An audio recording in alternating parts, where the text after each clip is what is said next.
Hello.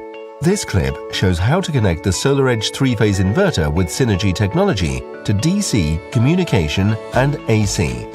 Let's identify each cable entry at the bottom of the connection unit. The inverter has 2 DC glands or 6 MC4 connectors per unit, an AC gland, a protective earth, grounding gland and a communication gland.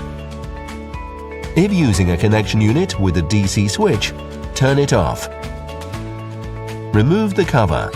Let's open the connection unit and identify the connection area. Here are the DC terminal blocks. Here are the AC terminal blocks. And here is the communication area. There is no need to open the primary unit cover. Each unit has a separate DC bus.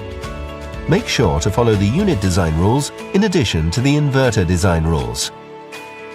Connect the DC connectors from each string to the DC plus and DC minus MC4 connectors according to the connection unit labels. If you are installing a connection unit with glands, follow these steps. Strip 8 mm of the DC wire insulation. Insert the DC cable into the DC gland on the connection unit. Connect the DC wires to their terminal blocks according to the labels on the terminals. Use a screwdriver to clamp the wires to their DC terminals. Now let's connect communication. It is recommended to connect communication before AC for easier access to the connectors. We will connect Ethernet and RS485. Ethernet is used to connect a master inverter to the cloud-based monitoring platform. Connect Ethernet with a shielded Ethernet Cat5 cable. Remove the seal from one of the openings in the communication gland and insert the cable through the opening. Connect it to the Ethernet plug on the communication board. Connect the other side of the Ethernet cable to the Ethernet switch. RS485 enables creating a bus of up to 31 inverters connected to one master inverter. There are 2 RS485 connectors, one for in and one for out. Remove the seal from one of the openings in the communication gland. Use a 4 or 6 wire twisted pair cable. Insert the cable through the opening. Pull out one RS485 terminal block connector and loosen the screws of pins G, A and B. Use one terminal block for the next inverter in the bus and one for the previous inverter. In the master inverter, only one terminal block is used, as shown here. Insert the wires into the terminal block. Tighten the pin screws and check that the wires are fully inserted and cannot be pulled out easily. Push the terminal blocks firmly all the way into the connector. Connect the other ends of the wires to the following inverters in the bus.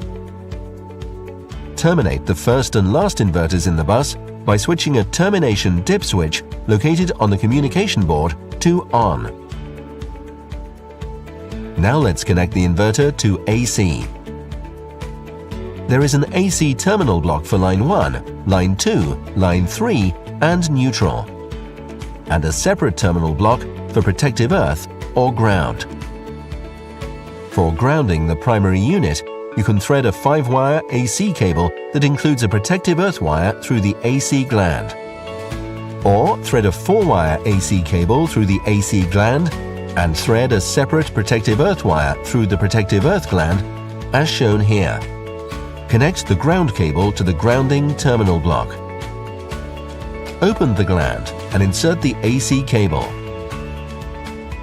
Strip the external and internal cable insulation. Remove the protective cover placed over the AC terminal blocks. Connect the AC wires to the ring terminals. It is recommended to place shrinks over the ring terminals. Remove the protective cover placed over the AC terminal blocks. Remove the terminal block screws. Connect the ring terminals to the terminal blocks according to the terminal labels. Tighten the terminal screws.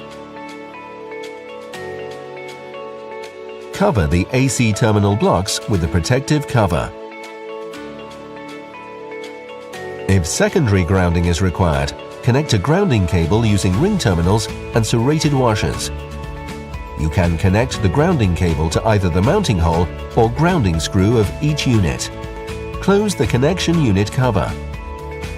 Attach the switch cover and secure it by tightening the 6 screws with a torque of 10.3 Nm. The DC, communication and AC connections are completed. We are ready for the next step. Please join us in the next clip, where we will show you how to commission the inverter.